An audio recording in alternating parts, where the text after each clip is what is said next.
As the 16 days of activism comes to an end, today Police Commissioner Fani Masemula revealed that police are somewhat winning the fight against GBV. He indicated that 7,926 arrests have been made and 696 convictions seen where this is concerned. Some researchers have reiterated the need for more to be done, but what does that more look like? Well, to help us answer that question is Dr. Raksha Janak from the University of KwaZulu-Natal. Doc, thank you very much for your patience with us. And that's the question, what more needs to be done? What is that more? What does that more look like?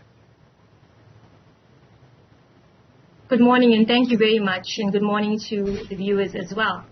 Well, South Africa is, as we all know, to begin with, gender and sexual violence is a global phenomenon, and South Africa is not exempt by it. I mean, according to statistics, 1 in 5 children are victims of sexual abuse in South Africa, and this is a cause for concern. But with regards to what needs to be done about this, well, in terms of addressing it, it wouldn't require a single approach, because gender and sexual violence, especially in South Africa, is quite complex and therefore requires a multi-pronged approach. And by this, I mean it requires a re-examination of the socio-cultural norms and patriarchal ideologies that govern the thoughts of people, and that which reinforces girl subordination. So this actually means that we need to challenge the discourses of thinking, the way we think about boys. And I think it starts from family households, what we tell boys and what we tell girls. And these ideologies need to be rethought of. So, for instance, we don't tell boys to, behave in a specific way. Or we don't tell girls that they need to be passive or submissive. And this is really important. It means changing the ways how families and communities think of young girls and women's place in society, or in households, for example. What role does catching them while they're young play, especially perhaps introducing to the curriculum such conversations, as difficult as they can be, right? So without running the risk of leaving the boy child out of the conversation? Well, the boy child is actually an integral part of the solution against combating gender and sexual violence. And we actually require for the boy child. It's all about addressing it in a way that takes into account gender equality at the end of the day. Because you see, what happens in the early years of schooling especially is that many children are governed by the discourse of sexual innocence. We think that they are sexually innocent. We think that they are incapable of harm, of inflicting violence on others. Whereas research indicates that a lot of gender and sexual violence activities are coming from children in the early years of schooling. And so it means that we need to relook at this.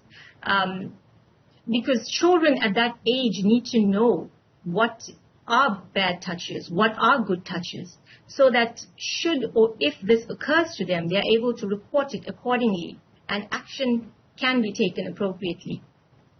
I do wonder what the socio-economic status of some sectors of society, or how that socio-economic status further adds fuel to the fire. It does. It does add a lot of fuel to the fire, actually, because, I mean, South Africa is not like any other country. South Africa is embedded in historic legacies such as colonialism and apartheid.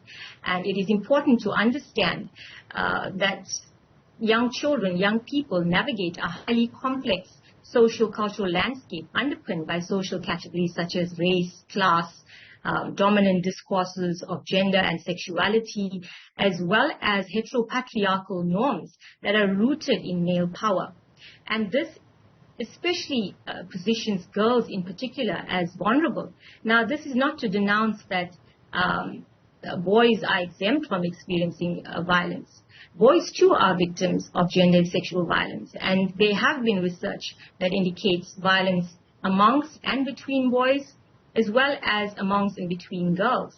So in terms of the socio-economic position, as you mentioned, we need to take into account the unequal areas, the unequal context that we face with, and the poverty-stricken areas that we have that position girls as vulnerable to gender and sexual violence, and something needs to be done. And this then points to the ways in our thinking, again, about the norms that we're governed by in society.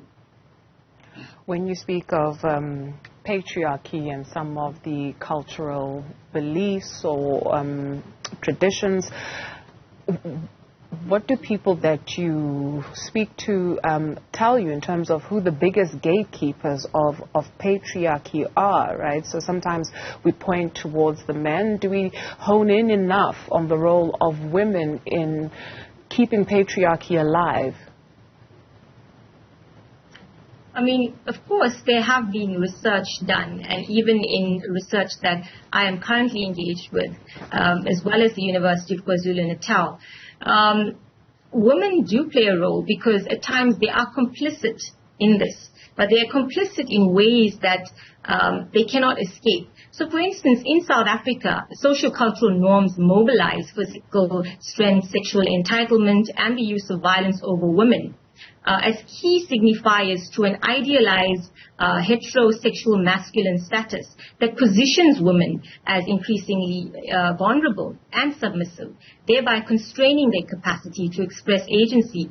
Now, abiding to gender norms for women is grounded in socio-cultural patterns in which girls are seen to be complicit in the reinforcement of male power, and where girls' resistance to this would then question the traditional binary of gender and sexuality and the basis of normative understandings of gender relations.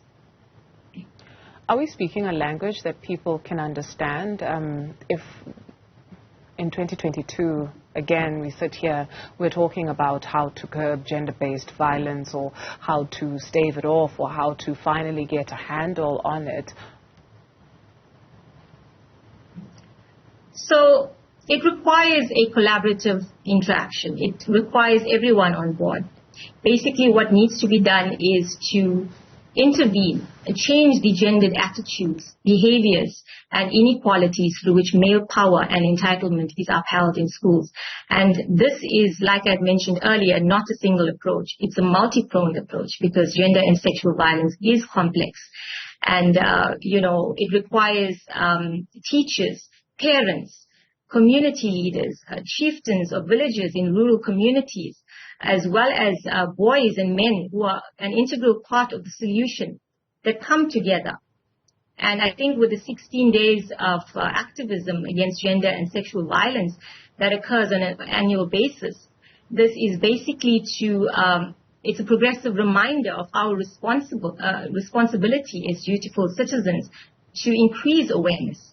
Not just on these 16 days, but every day. What are some of the misconceptions that your research has revealed?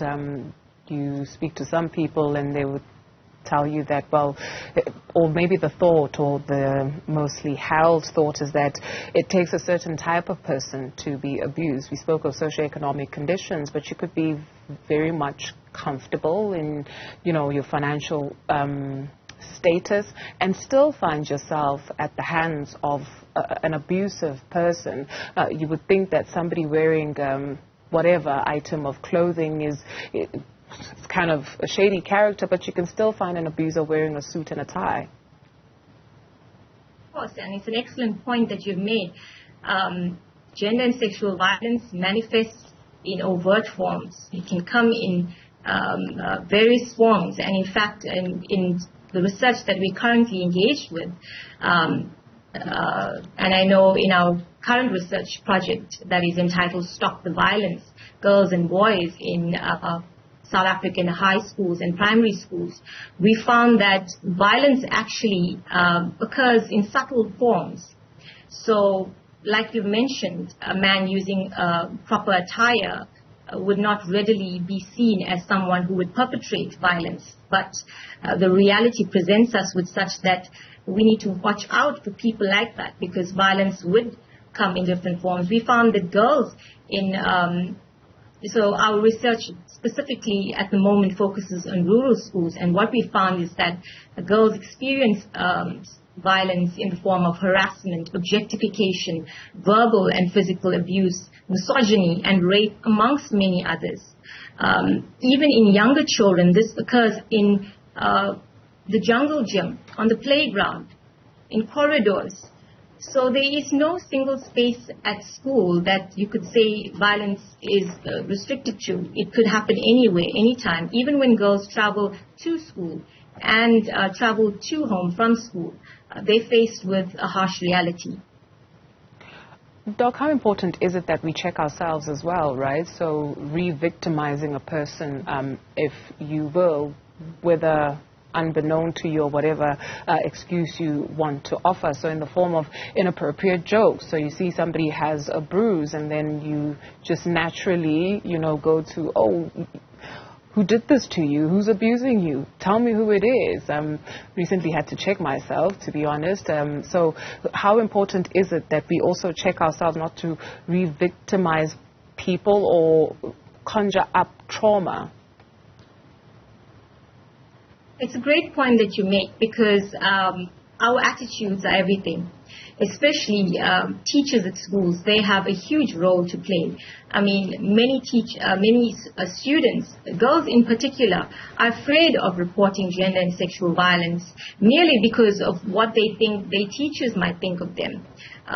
And we then need to re-examine ourselves, our attitudes, our ways of thinking, if we are to transform into a better country and fight this battle against gender and sexual violence. So I know in recent research we found that girls do exercise agency. They do report incidents of sexual violence to teachers. However, they're still subjected to the sexual male gaze at school that kinds of curtails their agency. So it puts them into a former position in which they were subordinated in the first place. So this is not to say that girls do not attempt agency. They do, but it is not enough, and there is still a lot more that needs to be done. Dr. Raksha Janak, thank you very much, from the University of KwaZulu-Natal.